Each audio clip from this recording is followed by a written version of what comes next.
Vous avez un moment? Poutine? Il ne vient jamais ici. Jamais? Non. Continuez encore un peu et là on pourra vous aider. Quel est son prénom? Vera. Vera, c'est ça. Qui, moi? Non, non, cette dame. Est-ce que c'est le bon carrefour? Ouais. Vous savez où habite la mère de Poutine? La mère du président? Aucune idée.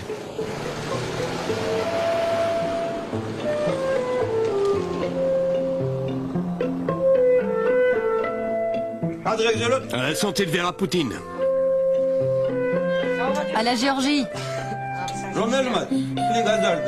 Elle a élevé son fils pour en faire le président de la Grande Russie. Portons un toast. Élevons nos enfants pour en faire des hommes d'État. À Vera Poutine. À ma vieille mère. Et à ton frère. C'est elle qui nous a mis au monde. Enfin, je ne veux pas penser à sa mort, mais je ne veux pas qu'elle meure malheureuse sans l'avoir revue. Il suffit qu'il vienne une fois, c'est tout ce qu'on lui demande. Cela ne changera rien à notre condition de vie. On restera des gens ordinaires.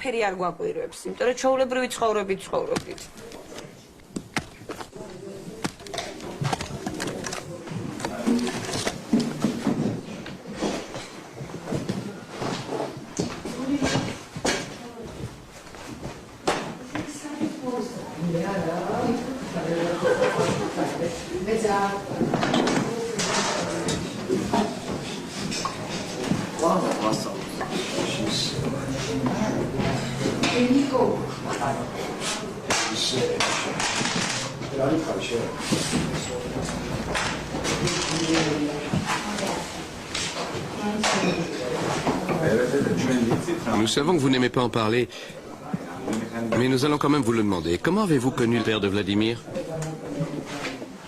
Nous étions dans le même lycée. C'est là que je l'ai rencontré.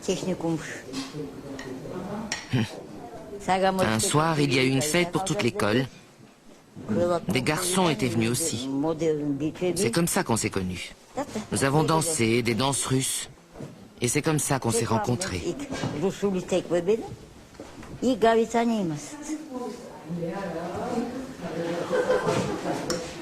Quel était le prénom du père de Vladimir? Platon.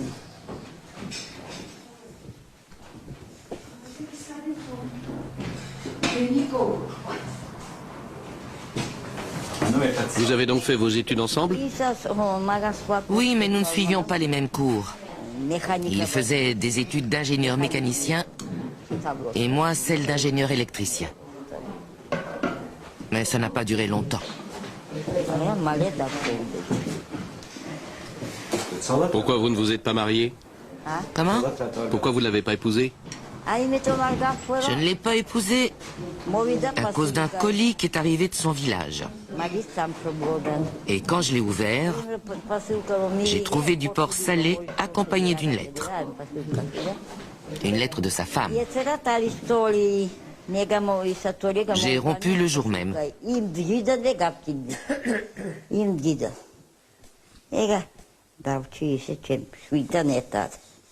Je n'ai pas voulu qu'il soit là à l'accouchement non plus. C'est pour ça que Vova ne s'appelle pas Vladimir Platonovitch comme il aurait dû d'après le nom de son père, mais Vladimir Vladimirovitch, comme si son père s'appelait Vladimir. Les gens le connaissaient sous ce nom-là.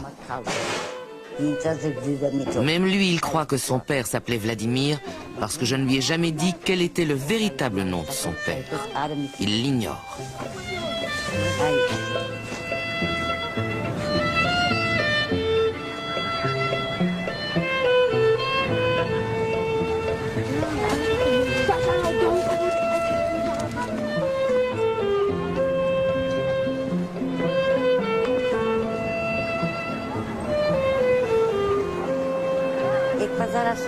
Dans le village d'où sont originaires mes parents, tout le monde s'appelle Poutine. La plupart des habitants sont âgés. Les jeunes ont déserté le village pour la ville. Il y avait un prêtre à l'époque qui a baptisé tout le village. Les gens étaient pauvres et il leur a donné son propre nom de famille. Et depuis, tout le monde s'appelle Poutine. Et Georgi, comment vous l'avez rencontré? Au Nouvel An, on fait des swatka. Je ne sais pas comment ça se dit en géorgien. En fait, on se place devant le miroir, on met sa bague dans un verre d'eau et le visage de son futur époux doit apparaître.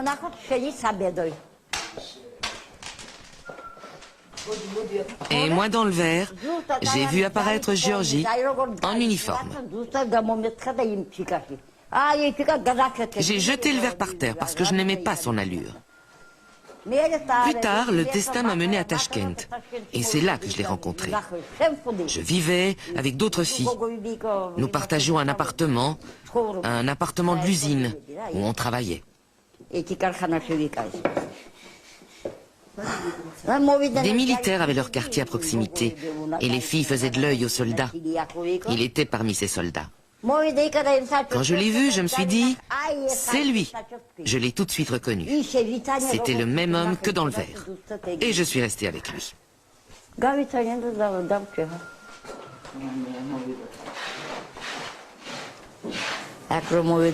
Quand je suis arrivé ici, ça n'a plus été la même chose. J'ai perdu ma liberté. J'étais interdite de soirée. Je ne pouvais plus chanter, ni danser. Vous aimiez sortir? J'étais toujours le bout en train de la fête. C'est moi qui dansais le mieux, qui chantais le mieux. Aujourd'hui encore, j'aime ça.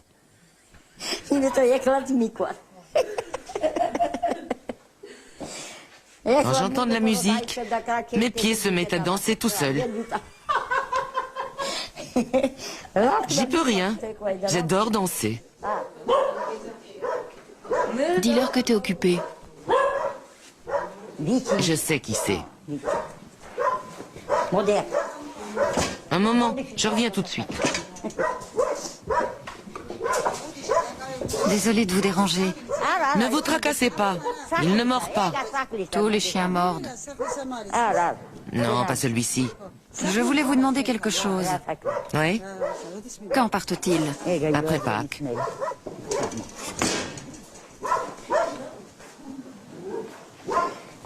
C'est pour sa fille. Vous avez filmé ça aussi? Si je raconte ça maintenant, ils vont l'enregistrer. Vous auriez dû couper la caméra pendant que je lui parlais. Ce n'était pas audible. Sa fille? Coupez. Je ne veux pas que son histoire soit enregistrée. C'est déjà fait. Vous avez enregistré notre conversation? On ne comprenait rien, vous étiez trop loin, le chien aboyait. Où est... Comment s'appelle-t-il déjà? Il se cache. N'enregistrez pas ceci, d'accord? Sa fille est infirmière. Elle tient absolument à épouser l'un d'entre vous pour pouvoir aller vivre aux Pays-Bas, parce qu'ici elle n'arrive pas à joindre les deux bouts. Une fois mariée, elle pourrait obtenir un visa. Je lui ai répondu, pas question. C'est moi qui le filme, pas toi. Et puis la situation n'est pas meilleure là-bas. La vie aux Pays-Bas est tout aussi moche qu'ici. L'économie est gelée, j'ai dit. Ici aussi, qu'elle m'a répondu.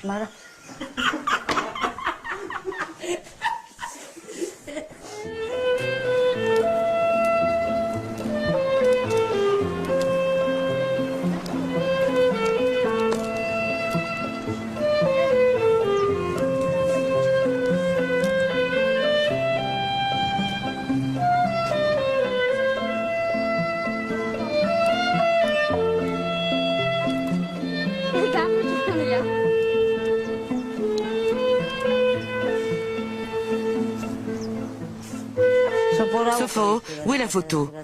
Montre-leur. Laquelle? Celle de quand il était petit. Montre-leur à quoi il ressemblait quand ma mère l'a amené ici.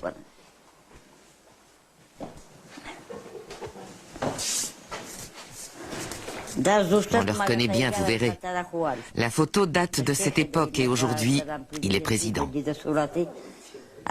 Ses yeux brillent toujours comme avant. Peut-être qu'il était en train de pleurer. Il a toujours cette même expression. Il suffit de regarder. Ça va surprendre un tas de gens, mais c'est la vérité. Ça ne laisse aucun doute, c'est bien lui. Ça lui ressemble tout à fait. Sur cette photo, il avait 18 mois, ou peut-être 2 ans. C'est incroyable. Les yeux, le regard, rien n'a changé. Regardez attentivement. C'est bien une seule et même personne. Celles du haut sont peut-être un peu différentes, mais ces deux-ci sont pareilles.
Vladimir s'est-il bien adapté ici?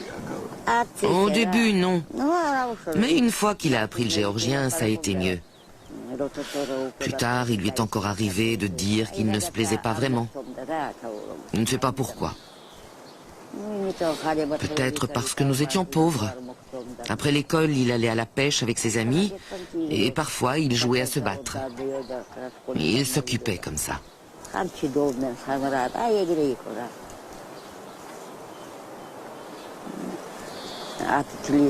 Qu'est-ce qu'ils pouvaient faire d'autre, ces gamins à 10 ou 11 ans? Quand ils se bagarraient, il fallait toujours qu'ils gagnent. Sinon, ils se mettaient en colère et continuaient la bagarre jusqu'à ce que ce soit lui qui gagne. Il était comme ça. C'était un battant, comme on dit maintenant. Il adorait gagner. Il devait être le meilleur. C'était son caractère. C'était un enfant spécial. Que voulez-vous?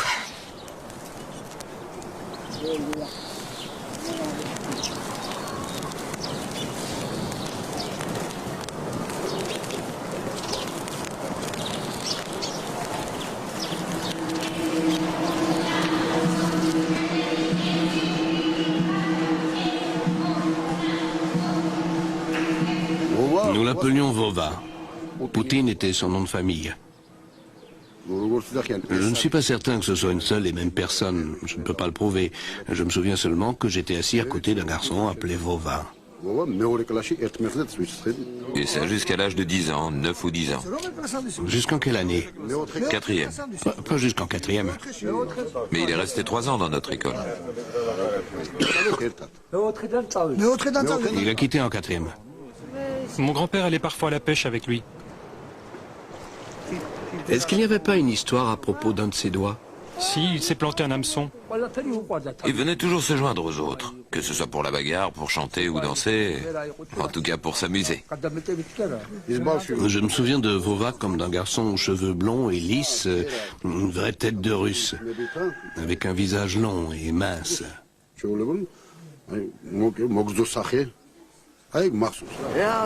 Ce que je sais de Poutine, je sais qu'il a été adopté.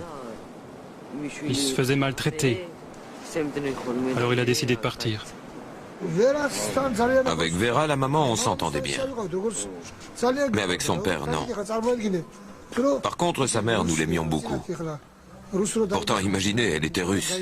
Et pour nous, c'était vraiment synonyme d'étranger. Ils l'ont envoyé chez la mère de Vera et elle l'a directement mis en pension. Maintenant, il est, comment dit-on, le roi de Russie.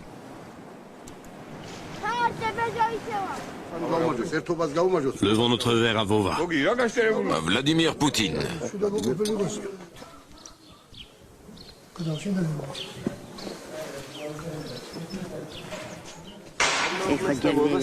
Est-ce qu'ils s'entendaient bien, Vova et Georgie? Pas vraiment. Ce n'était pas son propre fils, vous comprenez? Un beau-fils, ce n'est pas pareil. Ils ne se disputaient pas, mais ils ne se parlaient pas non plus.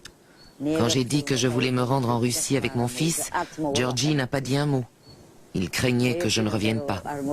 À peine arrivé chez mes parents, j'ai découvert qu'il leur avait envoyé un télégramme disant « Renvoyez-la directement ». Alors j'ai dit « Ne puis-je au moins rester un jour avec vous ?» Mais comme j'avais laissé 2 filles à la maison, j'ai dû repartir tout de suite.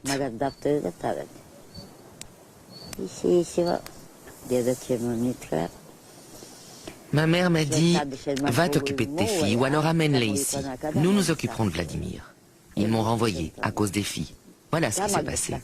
Ma mère avait dit « Amène-les ici ou trouve quelque chose. » Ça s'est passé comme ça. Je ne savais pas quoi faire. Et à mon retour, ma vie a été un enfer.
Alors, Georgie, comment ça va?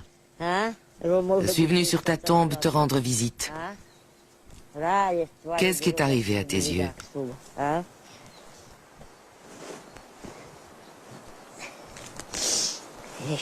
n'ira pas. Il me faut une houe pour ça.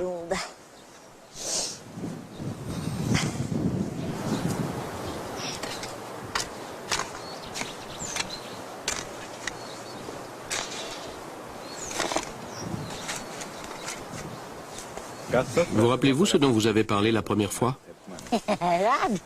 Qu'entendez-vous par parler? Je l'ai épousée 2 ou 3 jours plus tard. Fin de l'histoire. Nous n'avons pas beaucoup parlé. C'est vrai? Vous vous êtes vraiment mariés en 3 jours? Il a dit, quand je serai démobilisé, il me faudra une femme. Ma mère est morte et je ne veux pas rentrer seule à la maison. Et moi, j'étais un peu impulsive.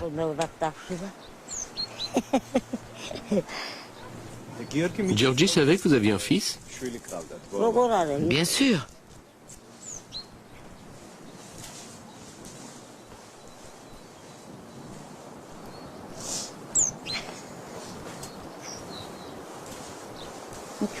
Il discutait pour tout, mais moi aussi. C'était ça ma vie, une suite de disputes et de misères. Mais nous sommes quand même restés ensemble. Il avait besoin de moi. C'est moi qui portais la culotte à la maison. Si nous nous disputions, lui, il ne me faisait pas la tête. Moi, oui. Quand je me dispute avec quelqu'un, je suis capable de ne plus lui adresser la parole pendant des mois. Mais lui, il ne savait pas faire ça. Voilà, notre mariage était comme ça. C'est la vie avec des hauts et des bas.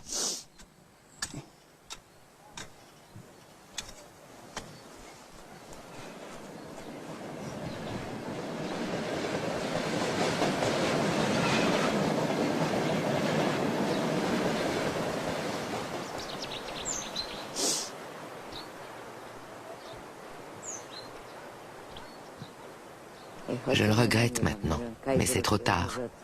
Ça fait 52 ans que je vis ici. J'aurais dû m'en aller et ne jamais revenir. Ça aurait été beaucoup mieux, mais bon. C'était mon destin de rester 52 ans ici.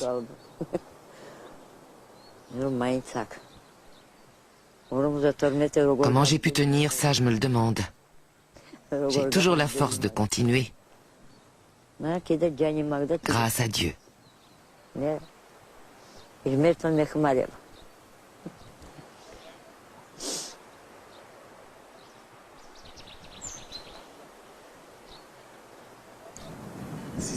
que vous rêvez souvent de la Russie? Pas vraiment. Je rêve de Vladimir et de personne d'autre.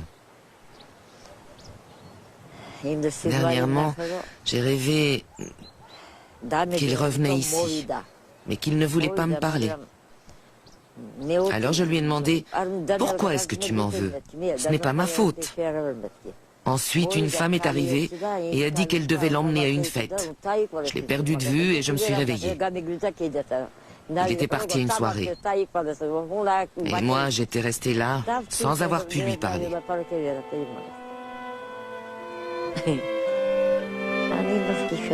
Je fais souvent ce rêve.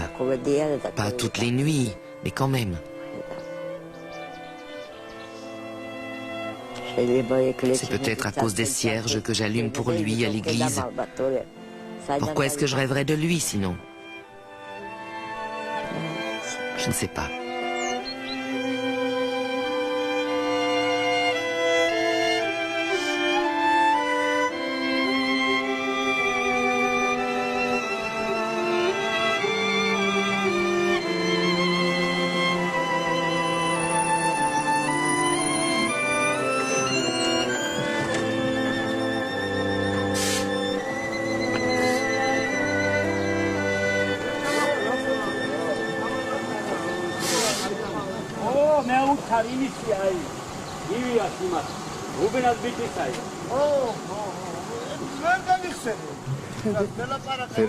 Vera, vous souvenez-vous du jour de votre arrivée ici?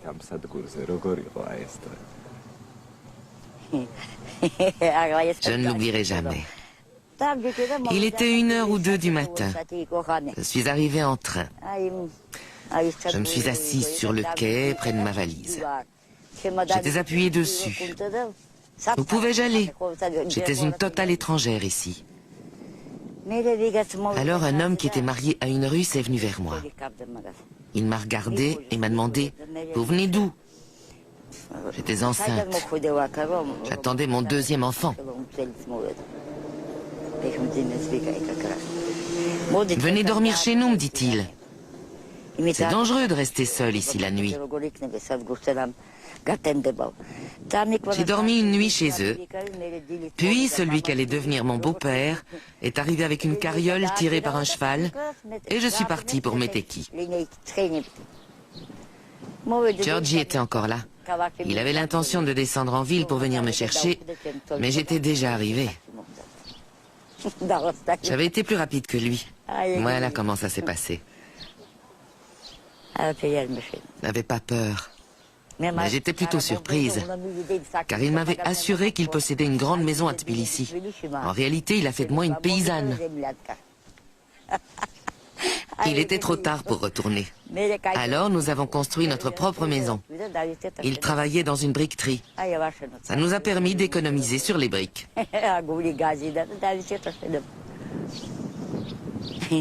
C'est comme ça que notre mariage a débuté.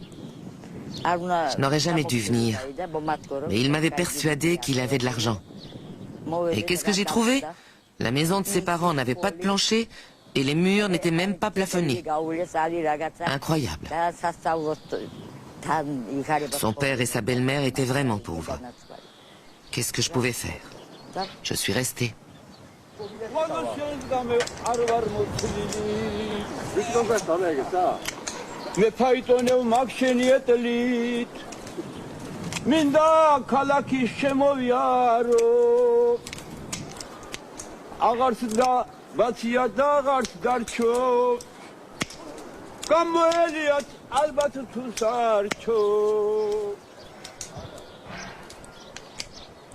Il faut couper les longues tiges.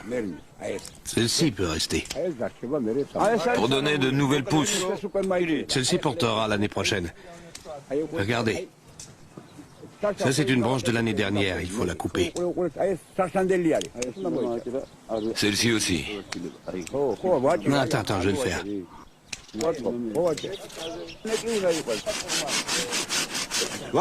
Voilà, la taille est terminée. Que l'année soit paisible. Que les vendanges soient bonnes et importantes. En espérant que l'année prochaine, le cellier soit bien rempli. Suffisamment pour un mariage, une réunion de famille et un baptême. À la ferme et à une bonne cueillette. Dis un mot de remerciement, on verra. Regarde, comme ça. Cul sec. Ta santé.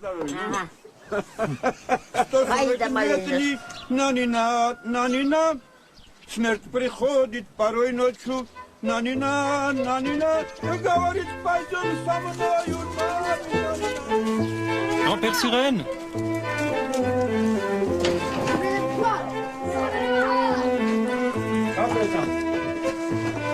Je vais te couper les cheveux.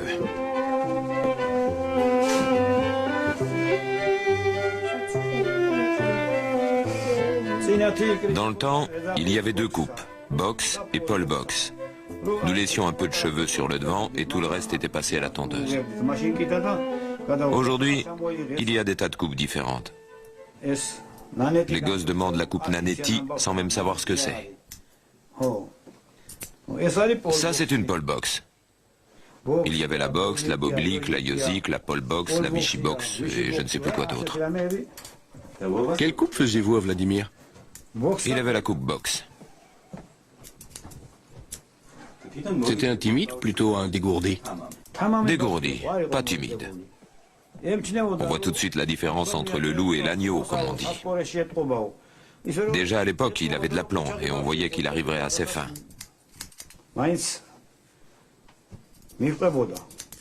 Voilà, tu es prêt à te marier. Ah, super, c'est mieux comme ça. Au suivant. Voilà, merci. Il n'y a pas de quoi. Tiens la tête droite.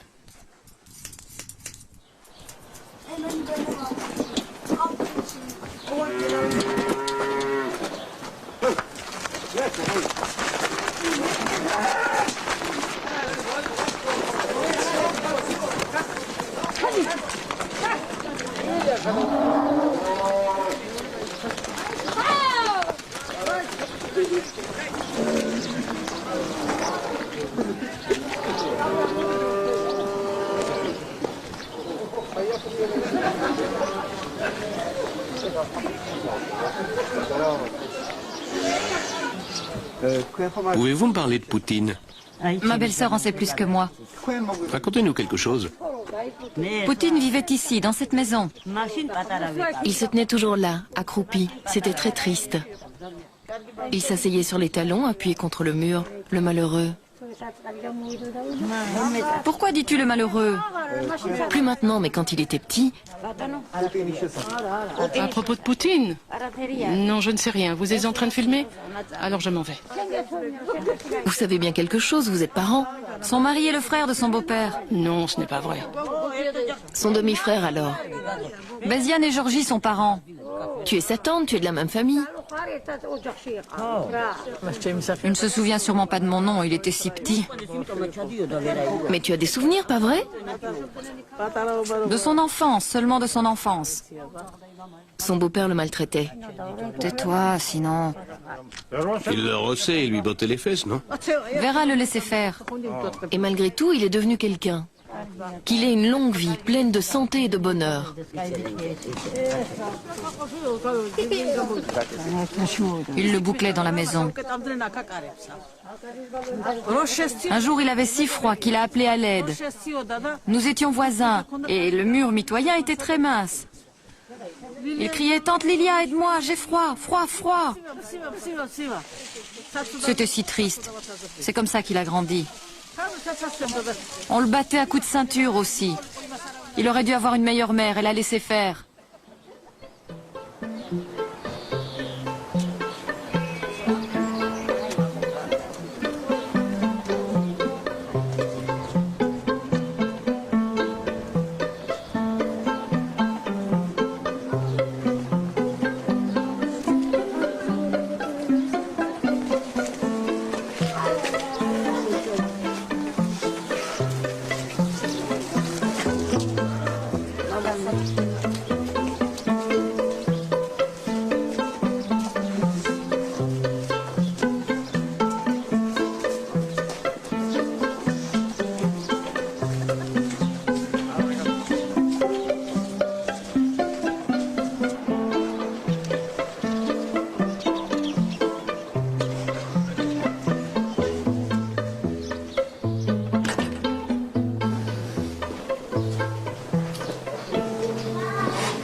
Au cimetière, vous avez dit que les relations avec votre mari se sont fort détériorées après le départ de Vova.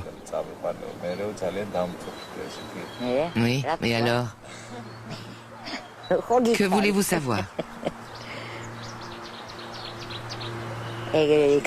En avez-vous parlé? Avec vos voisins, par exemple?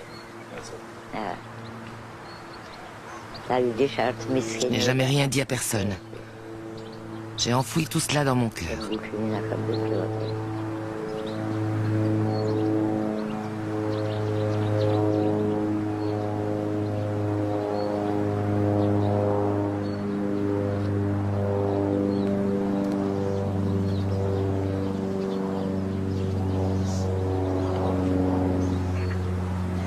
Comment vous expliquer? Mes frères ne venaient jamais ici. Mon père, lui, il n'avait pas été d'accord que je vienne vivre en Géorgie. Vous voyez, tout est entièrement de ma faute.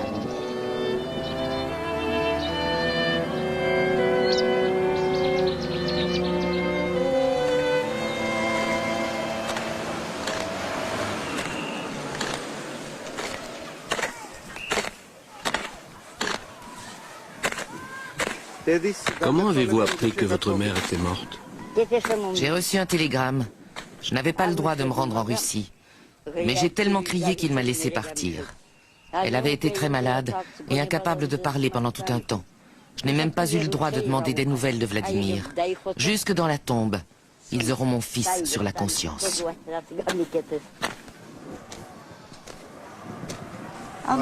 Sans doute qu'il ne pouvait pas parler. Vous savez, dans le temps, si on voulait entrer au KGB, il valait mieux ne pas avoir de famille. Je suis contente qu'il n'ait pas à s'inquiéter pour nous. Dans sa position, ça lui causerait des problèmes.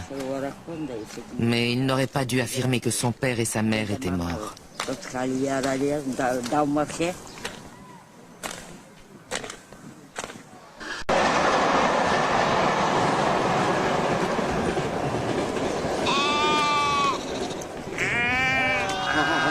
Ça va pas l'arranger. Qu'est-ce qu'il vaut? Aucune idée. Tu me fais un prix? 70. 60, ça va? Non, ça c'est vraiment trop peu.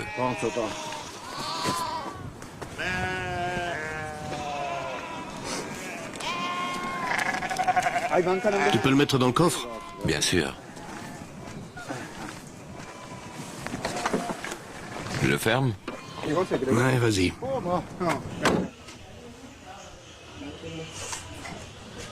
Quand votre fille a reconnu Vova à la télévision, est-ce que votre mari était encore en vie? Oui, il vivait toujours. Et qu'est-ce qu'il a dit?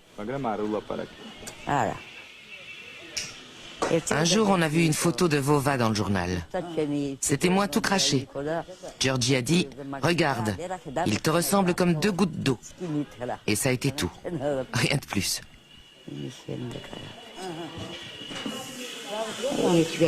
Il était très jaloux, il est mort jaloux.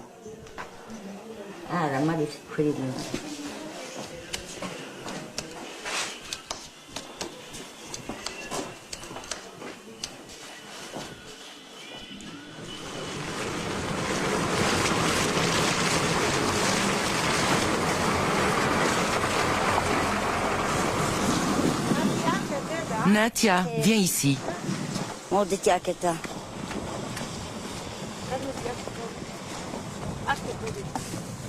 Voilà la limonade.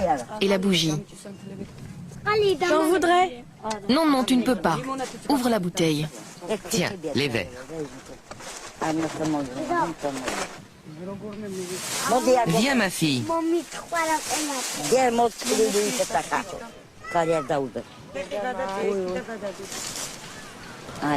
Viens, allume la bougie.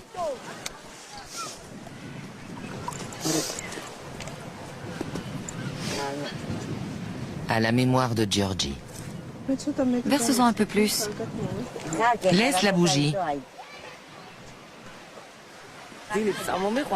Je suis venue ici un matin et j'ai choisi l'endroit où enterrer mon père.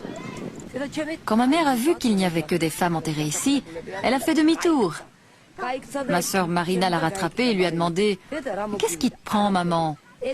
Elle a répondu « Comment avez-vous pu faire ça? Il a toujours été un coureur de jupons et maintenant il va à nouveau être entouré de femmes. Vous n'auriez pas pu trouver un autre endroit ?» Mais d'où est-ce que tu sors ça? C'est ce que tu as dit. Jamais de la vie. Si, si, tu l'as dit. Il y a un couple enterré là-bas. La femme est morte la première. Leur fils m'a demandé « Que fait Georgie ici? Il court après ma mère ?» Venez vous joindre à nous. Soyez les bienvenus.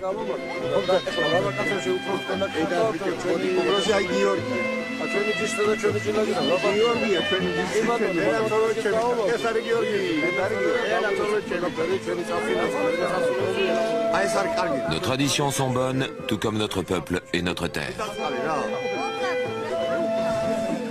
Nous sommes ici au cimetière pour trinquer à nos morts. À leur mémoire.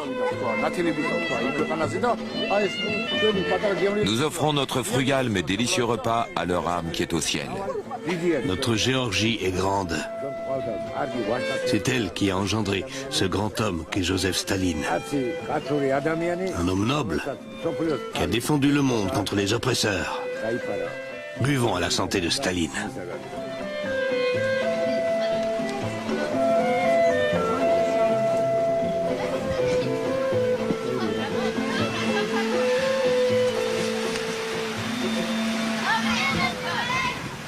Il y a une statue de Staline à Caspi et une autre à Gori, où il est né. Ici, pas mal de rues portent le nom de Staline. D'ailleurs, la rue principale de chaque village s'appelle rue Staline. À Moscou, Vova fait les choses exactement comme Staline. Les gens disent qu'on est en présence d'un nouveau Staline. Un petit Staline. Vous en tirez de la fierté? Bien sûr, j'en suis très fier. Il est devenu très populaire.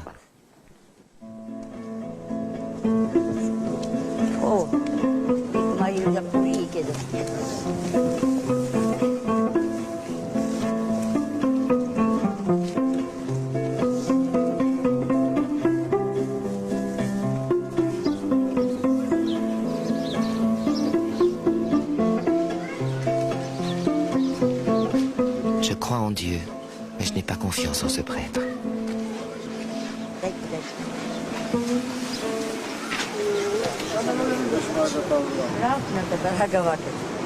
Qu'est-ce qui se passe? Qu'est-ce que vous voulez? J'ai ici un mouton et j'aimerais faire le tour de l'église avec lui, comme le veut la tradition. Non, ce n'est plus autorisé. À l'époque communiste, on a démoli les églises et on a tiré sur les prêtres. Vous voulez que ça recommence? Non, bien sûr que non. C'est pour ça qu'on ne le fait plus. Rien qu'un seul tour. Je ne suis pas un prêtre barbare, quand même. Vous voulez que j'encourage les sacrifices d'animaux? Vous n'avez donc encore rien compris à la chrétienté.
Il avait moins de 2 semaines quand il a été baptisé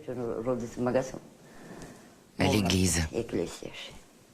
Je crois me rappeler que la croix qu'il porte, il l'a reçue de ma mère. Il dit que lorsque la maison a brûlé, cette croix a échappé aux flammes. Tout a été brûlé, sauf cette croix. Il affirme que c'est depuis ce jour-là qu'il croit en Dieu. Il ne l'a plus quitté. Il porte cette croix en permanence. Il l'a reçue de ma mère quand il est parti pour l'internat. Je pense bien que ça s'est passé comme ça. Vera, vous dites souvent que votre destin se trouve entre les mains de Dieu. Vous vous y êtes résigné? Ou bien auriez-vous préféré qu'il vous réserve un autre sort? Les choses sont ce qu'elles sont. On ne peut pas changer son destin. Ce que j'aimerais, c'est la joie de revoir mon fils. C'est tout ce que je demande. Quel autre bonheur pourrais-je souhaiter? Je suis vieille et bientôt, je serai passée de l'autre côté. La mort est déjà à ma porte. Personne ne peut échapper à son destin. Nul n'échappe à la mort.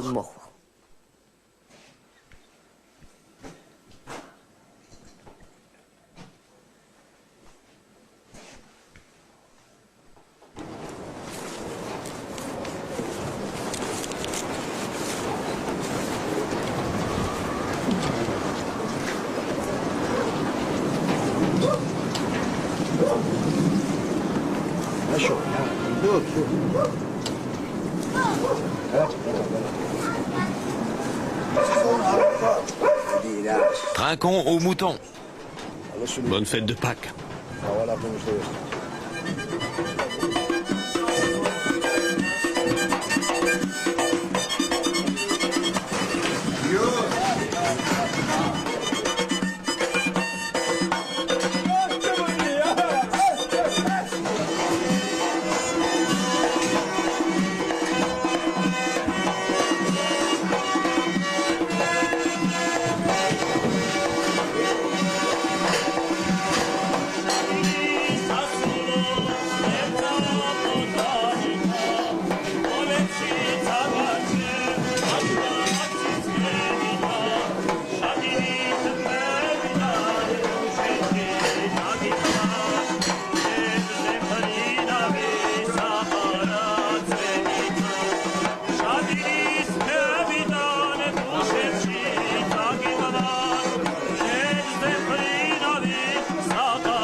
Les amis, au chef de la famille, à Georgie, à sa mémoire et à son âme.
Je ne l'ai pas laissé à un étranger.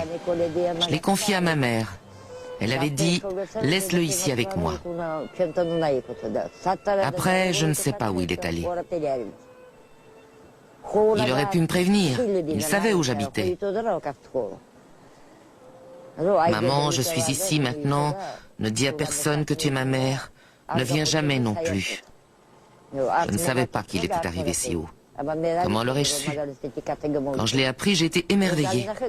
Aurais-je dû garder ça pour moi? Que c'est mon fils?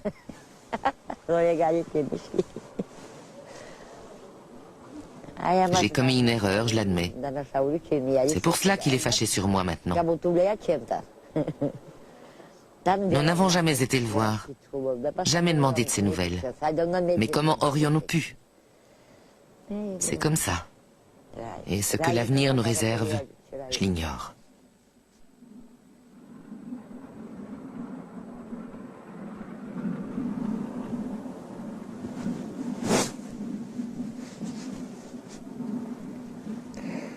Je pleure souvent, c'est vrai. C'est une triste histoire.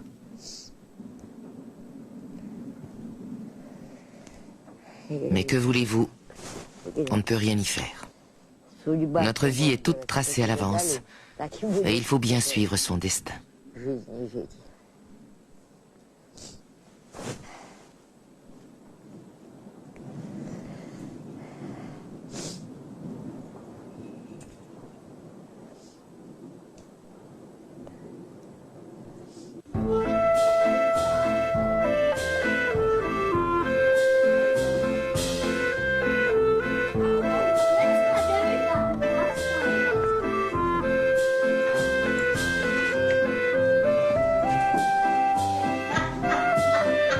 Enfile ça, c'est pas un concours de beauté.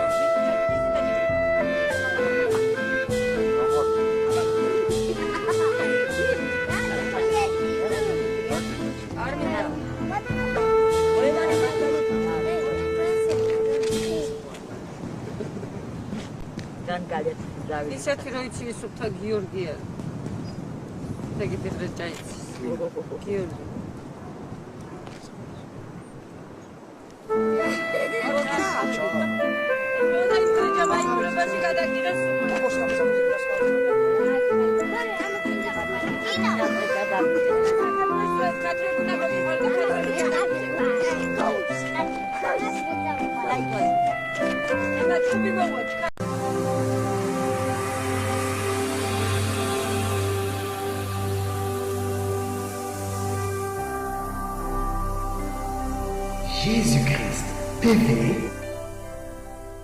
vous connaîtrez la vérité et la vérité vous affranchira.